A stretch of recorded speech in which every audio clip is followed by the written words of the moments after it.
गुरुद्वारा सुधार एवं मंदिर प्रवेश आंदोलन। राष्ट्रवाद और लोकतंत्र की उत्तुंग लहरें अब राजधानी की परिधि को लांघकर धार्मिक और सामाजिक दायरे को छूने लगी थी। दलित जातियां व पिछड़े वर्ग के लोग भी अब इसमें प्रभावित होने लगे थे। तमाम राष्ट्रवादी नेता औपनिवेशिक सत्ता के खिलाफ चल रहे अहिंसात्मक सत्याग्रह के आंदोलन को ऐसे मुद्दे की तरफ मोड़ने की योजना बनाने लगे जो भारतीय समाज की आंतरिक संरचना को प्रभावित करते थे।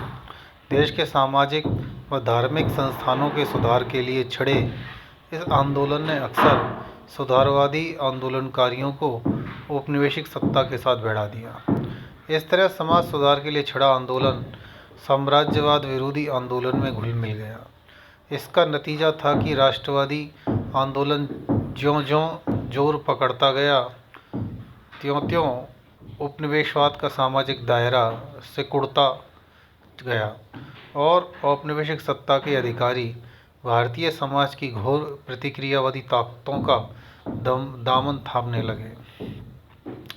पंजाब का अकाली आंदोलन और केरल का मंदिर प्रवेश आंदोलन इस तथ्य के सबूत हैं।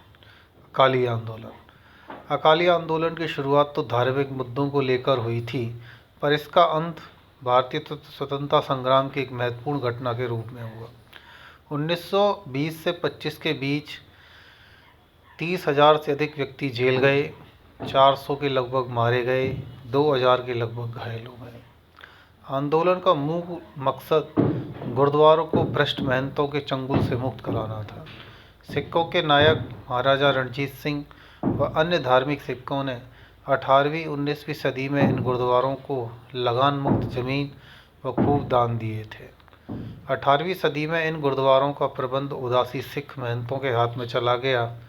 ऐसे महंतों के हाथ में जो लंबे बाल या दाढ़ी नहीं रखते थे और मुगलों के आक्रोश का शिकार होने से बच जाते थे। तमाम लोग ये समझते थे कि वे महंत हिंदू थे, जो एकदम गलत है।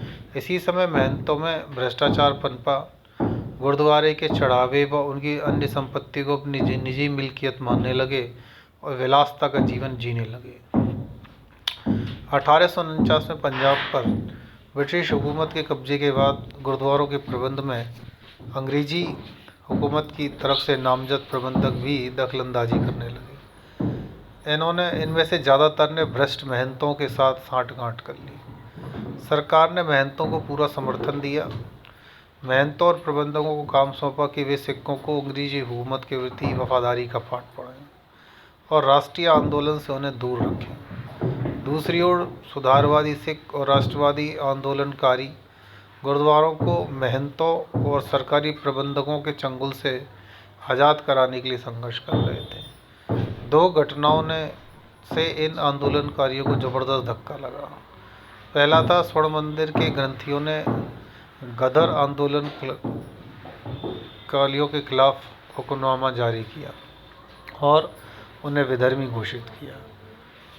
दूसरे, जब इन ग्रंथियों ने जलियांवाला बाग के हत्यारे जनरल डायर को सरूपा भेंट किया और उसे सिख घोषित किया। गुरुद्वारों ने महंत भ्रष्टों के चंगुल से मुक्त कराने का आंदोलन 1920 से काफ़ी तेज हो गया। सुधारवादी आंदोलनकारियों ने स्वयंसेवकों को संगठित किया और उन्हें तमाम छोटे छोटे गुट बनाए गए, जिन्हें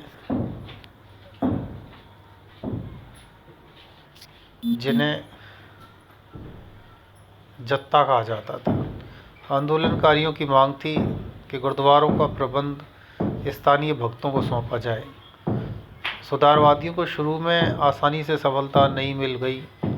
साल भर के भीतर ही तमाम गुरुद्वारों पर महंतों का नियंत्रण खत्म हो गया।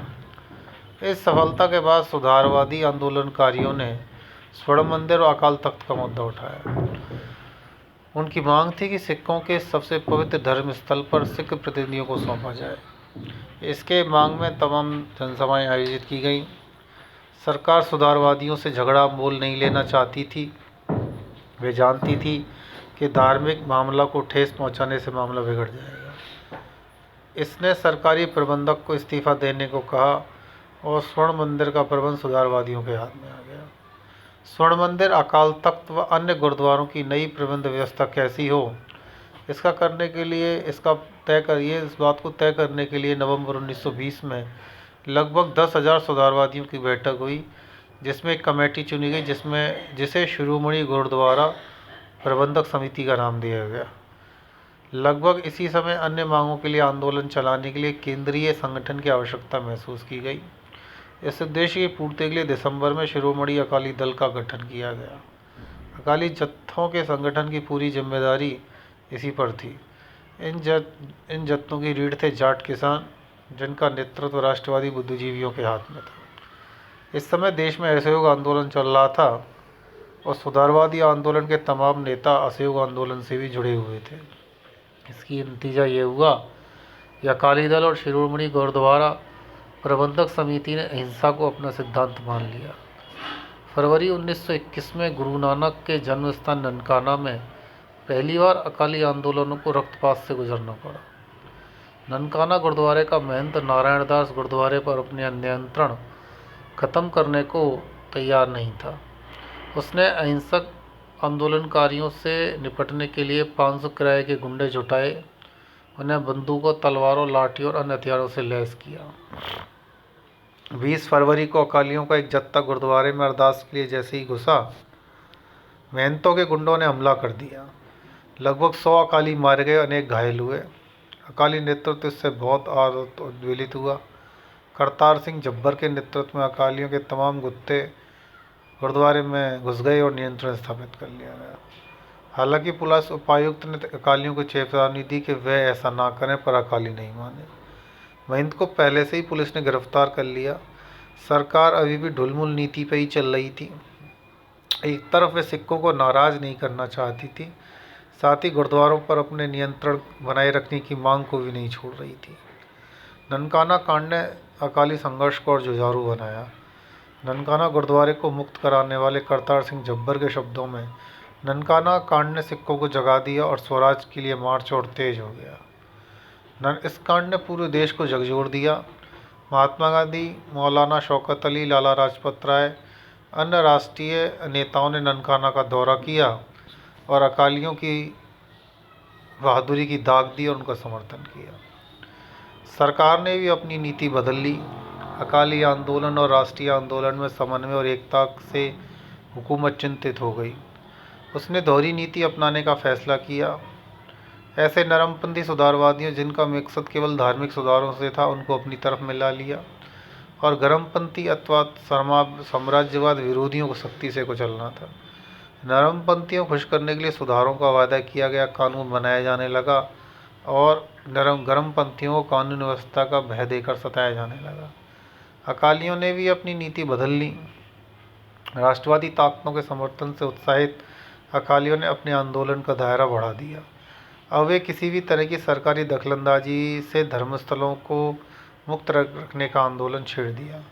अकालियों ने अपने आंदोलन को राष्ट्रीय आंदोलन का अभिन्न हिस्सा मान लिया। शिरोमणि गुरुद्वारा प्रबंधक समिति ने एक प्रस्ताव पारित कर असहयोग आंदोलन को अपनी मंजूरी दे दी। विदेशी सामान और शराब के बहिष्कार का समर्थन किया गया। अंग्रेजी अदालतों का बहिष्कार करने और उसके स्थान पर पंचायतों के गठन का प्रस्ताव किया गया। कानून तोड़ने के आरोप में गिरफ्तार अकालियों ने अपने बचाव में कुछ भी कहने से इनकार कर दिया और ब्रिटिश न्यायाधिकार में अपनी अनास्था व्यक्त की।